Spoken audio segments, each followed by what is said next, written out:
Assalamu alaikum and welcome back. So since we already installed the tools that we will be using, which are the PostgreSQL and the VS Code, and also we created the database that we'll be using, the SQL Course database, and even the tables that we'll be using, which is the table customers.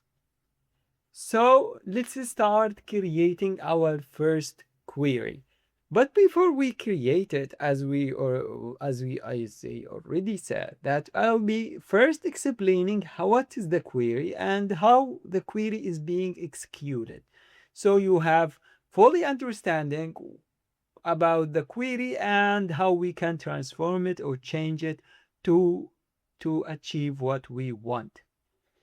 And this is the place, or this is the way that I'm going to explain how the query is being executed.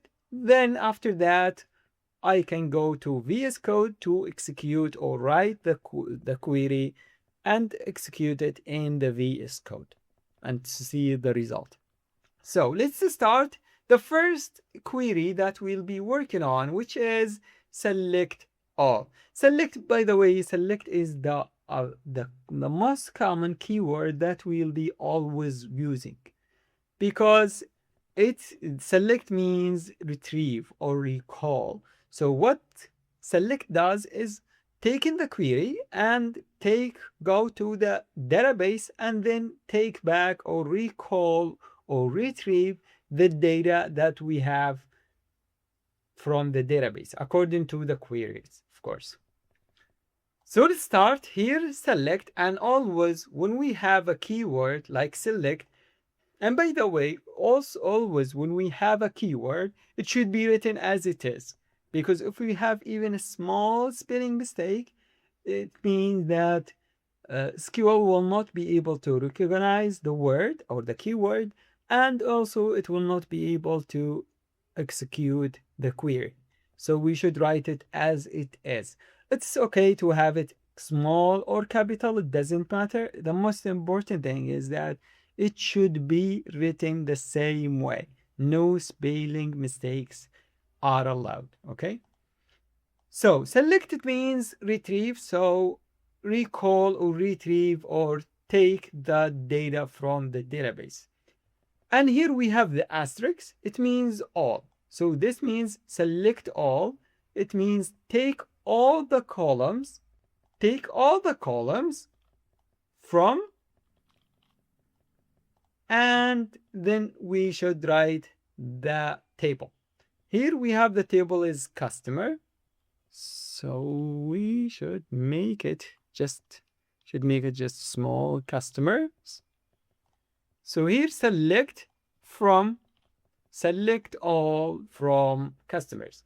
What this query, when we execute this query, it will come to the database. Of course, here we have the database or the data that we have in the database. And here where we have like the data being shown to us, okay? So when we execute this query, SQL will come to the database or the table that we mentioned, which is customers, and take all the columns from here and show it or show the data to us. And here, because we didn't mention any or we didn't specify any column, SQL will take the whole table and will show it to us. So this is what asterisk means. Asterisk means like all the columns. So let's go to the VS Code and try to write the query and see the result. So we have select asterisk, means all. Let's make it more like this. It's better to have it ordered or organized this way. Select all, and here from, and the table is customers. And to achieve or execute this query, we need to select it all or highlight the query, and then right click. We have here run selected query, or we can just use the shortcut Control E, Control A. So let's click here And here we have the result, which is like the whole table, all the columns that we have in the table, and even all the rows.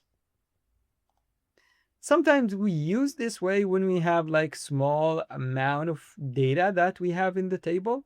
So we use select all, or if we want to see how the data is, okay, we use it. But most of the time we don't use this way.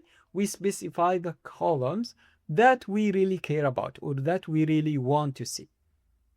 Like, for example, I don't want to see all the data. I just want to see the ID and the customer and their sales, okay? So here, instead of the asterisk, I can just come to here and say ID, customer, and also the sales. When we execute this query, what will happen is the SQL is going to come to here and see what columns did we specify. Here we specified the ID, so it will come to the ID and take the whole column.